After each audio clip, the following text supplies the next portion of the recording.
Big controversy right now after a Muslim advocacy group plans to march on our nation's capital, and they'd like to do that on September 11th of this year. 12 years since the tragic attacks that killed nearly 3,000 people. The organizer of the so-called Million Muslim March says that Muslims are actually the ones who have been repeatedly victimized since that day. Here he is making his case with Sean Hannity last night. This is 2013. And if you look at the event, what we put there, exactly the day of 9/11, we Muslim become villainized and victimized. And it's not us and them, it's we as American. It was a very feisty exchange last night on Hannity, and David Webb joins me now, the host of the David Webb radio show on Sirius XM Patriot and a Fox News contributor, and Leslie Marshall is a syndicated radio talk show host. Muslims have been victimized and villainized, he says, David, and they feel that that's the day they need to make their point on 9/11. Well, and I mean, let's put this in perspective, Martha. Not all Muslims are terrorists, but on 9/11, they were all radical Muslims. When you look at Ansar al-Sharia, al-Shabaab, Boko Haram in Nigeria, and all these groups around the world, and even what's happening in Egypt today, we do have a problem. So they're trying to send a message. And Rabbi Alam, who, by the way, is a truther, this is someone who believes that no Jews were killed on 9/11. What is his real intention? By the way, good luck getting 1 million people into Washington, D.C. on any day for any group. Right now, they have very few on Facebook. This is yet another attempt to draw us back into something where they're sending a message on 9/11.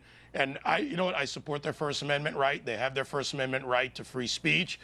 Muslims are not persecuted in the U.S. They can practice their religion. Here, we don't burn mosques like they burn churches in Egypt. We actually have freedoms. They just want to impose their version. And who needs more First Amendment protections? It's the First Amendment. Yeah. It's here.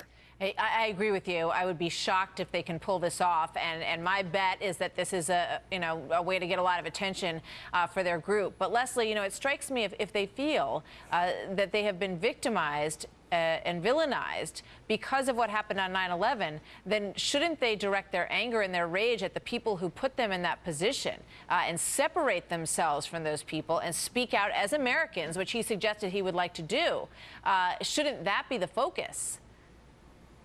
Well, I think that's exactly what they're doing by having this, and although I wouldn't have selected that date myself, it certainly is to have attention and to draw that attention. I think a lot of Americans do forget some of the incidences. Arcadia, California, a man was shot who was a Christian. He had 16 grandchildren. There was a little girl who was missed by a bullet in a mosque in Texas.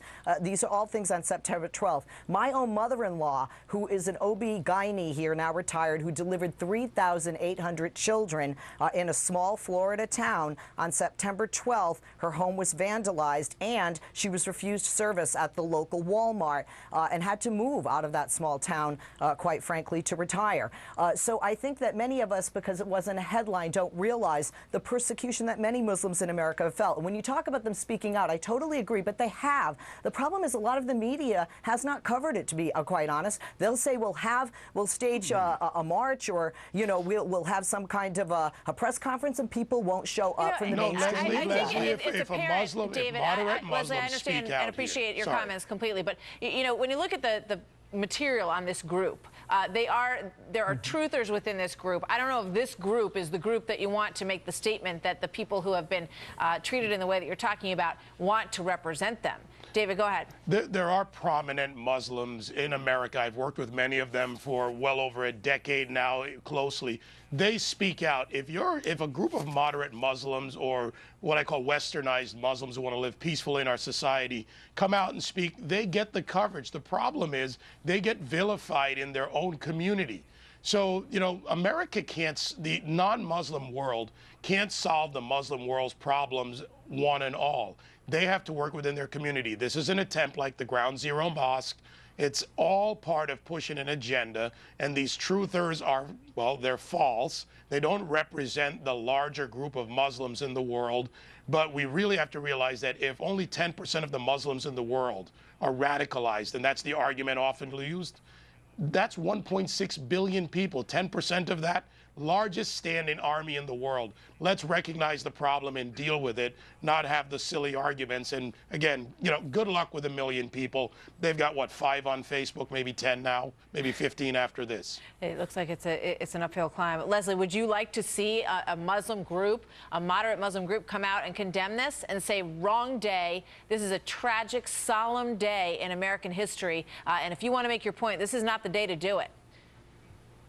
Well, I wouldn't have a problem, with people coming out and saying that. But I want to speak to David's point about the 10% versus 90%. And see, that's the problem. You know, I've lived in Pakistan. I've lived in Israel. I've traveled to Jordan, Egypt. And I think the United States does. Many Americans have a misconception that the majority of the Muslim world hates Americans, which is not true, and that the majority of the Muslim world are terrorists and they're training their children every day how to kill Americans, which is completely untrue. What this man has said that I do agree with, it is we against them. It is not you against us, and many people in the Muslim community do feel that way. The other thing is, a lot of Muslims I have spoken to are fearful to come out and say anything. They don't want to attract attention to themselves because they don't want people attacking their businesses or their homes or their families. They're very frightened, many of them, since 9/11, and that's made them become a bit more close-lipped about their opinions, whether it's about this group or whether about terrorists. They feel that anybody who does terrorize or murder is not a Muslim, just like Christians denounced Timothy McVeigh calling himself a Christian, because any religion, the big three, Christianity, Judaism, and Islam, all believe in the 10 Commandments, one of which is thou shalt not murder. Martha, I've got to answer this because Leslie makes a very wrong argument here. It's not a matter of what percentage it's radical, it's the effect they can have. And when it comes to those that are being taught to be radicals, raised and trained from ages 8 and 10 up, this is a problem. And I don't see Christians burning mosques. I don't see Christians running after Muslims in this country. If they come out and speak, they're vilified by other Muslims in large part. I'm not saying that there aren't. There are idiots out there in the world. Go. That's a fact, but not a Christian-Muslim issue in this country. David, you've had yours, and we'll pick it up at a later date. Thanks so much to both of you. Thank Good to have you, Martha. Good discussion. Thank you.